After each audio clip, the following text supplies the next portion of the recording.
मुळात अभ्यास कसा करावा हेही सावरकरांकडून शिकावं. जसं स्वामी विवेकानंदांना आपल्या लोकांनी विचारलं होतं की मुसलमानांच्या धर्मांतराचं प्रचंड मोठं भूत भारताच्या मानगुटीवर बसतंय, ख्रिश्चनांच्या धर्मांतरांचं प्रचंड भूत भारताला त्रास देत आहे, अशा वेळेला हिंदूंनी काय करावं. तेव्हा विवेकानंद पण म्हटले, याला उत्तर द्यायचं असेल तर आपल्या धर्माबद्दल मुसलमान आणि ख्रिश्चन जसे सद्गुणी असतात तेवढे तुम्ही सद्गुणी व्हा, तुमच्या सगळ्या समस्या मिटणार आहेत. पण दुर्दैवाने त्यांना त्यांच्या धर्माबद्दल जी निष्ठा आहे त्या प्रमाणात निष्ठा आज हिंदू दाखवत नाहीत. हेच त्यांच्या समस्यांचं मूळ आहे. शुक्रवारी संध्याकाळी 7चा नमाज असताना सगळे 6:45ला तिथे हजर असतात, सगळ्यांची दुकानं बंद असतात. आज माझे काका आले होते म्हणून मी येणार नाही असं एकही कारण कधी ते सांगत नाहीत. टीव्हीवरची मालिका आज खूपच छान आहे म्हणून त्यांची धार्मिक प्रार्थना कधीही थांबत नाही. त्यांचा इमाम किंवा मुल्ला मौलवी आल्यानंतर सगळ्या तऱ्हेचे मोह बाजूला करून वाटेल त्या गर्दीच्या त्रासाची सुद्धा सुखाची वाट करून ते तिथे जाऊन बसतात, आपलं संख्याबळ दाखवतात. यातलं काय हिंदू करतात.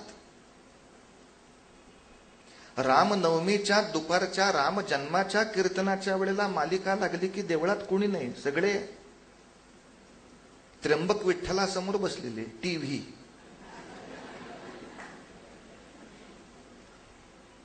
आणि हे एकदा हिंदू करतात कळल्यानंतर सरकार कशाला गप्प बसायला बसलंय. मग गोकुळाष्टमीला इथे सिनेमे लावून ठेवतात.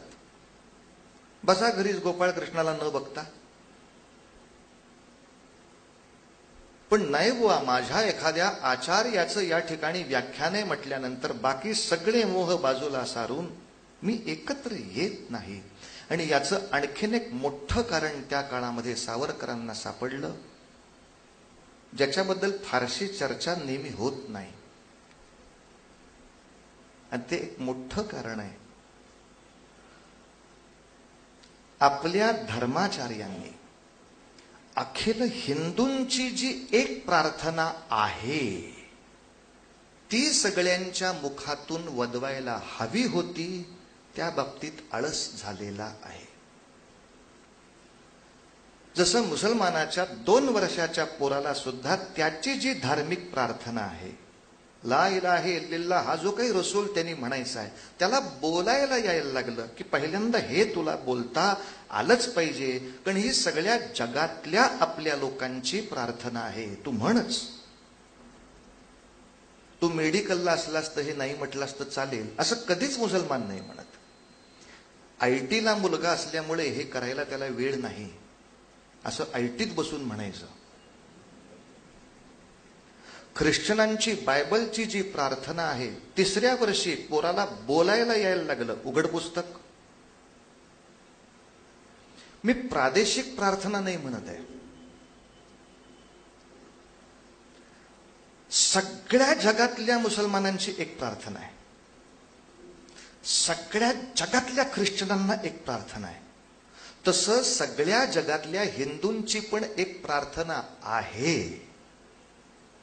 पण दुर्दैवाने ही आपली राष्ट्रीय प्रार्थना आहे आणि ही शुद्ध एकाच पद्धतीनं प्रत्येक हिंदू मात्राला म्हणता आलीच पाहिजे. यासाठी घराघरामध्ये जाऊन जे कॅम्पेनिंग करायला लागतं त्याच्यामध्ये कुठेतरी आमचे प्रचारक कमी पडले.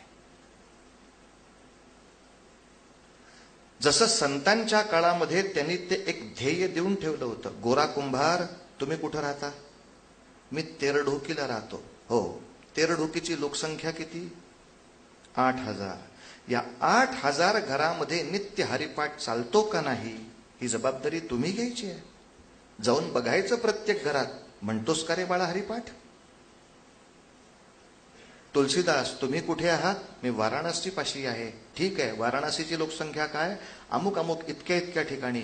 एवढ्या घरामध्ये किमान हनुमान चालीसा चालू आहे का नाही, कुणी बघायचं.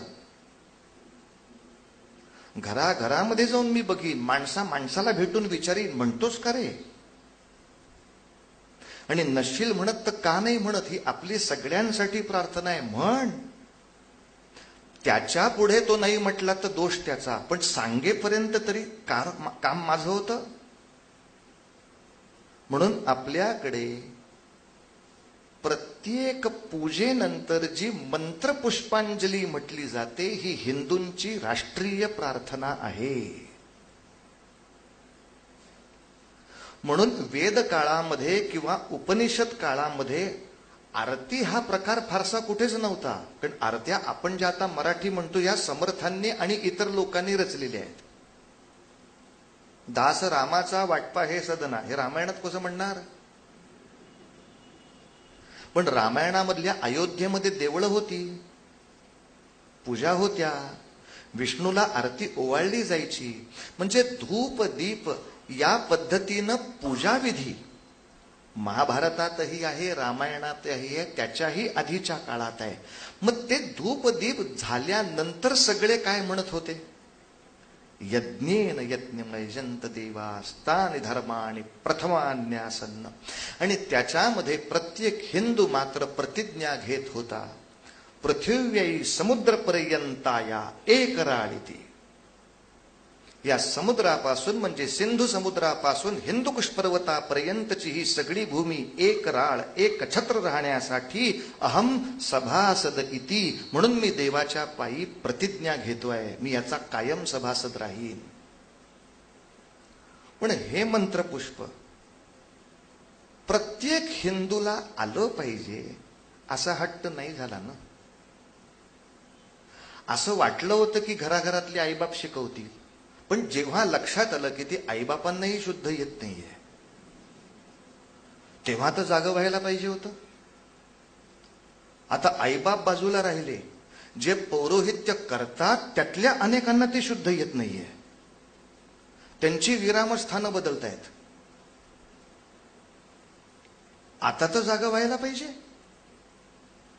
पण दुर्दैवाने सावरकर समोर पाहतायत की माझ्या समोर असलेला इतका विराट असलेल्या हिंदू समाजातल्या 80-85% लोकांना म्हणताच येत नाहीये.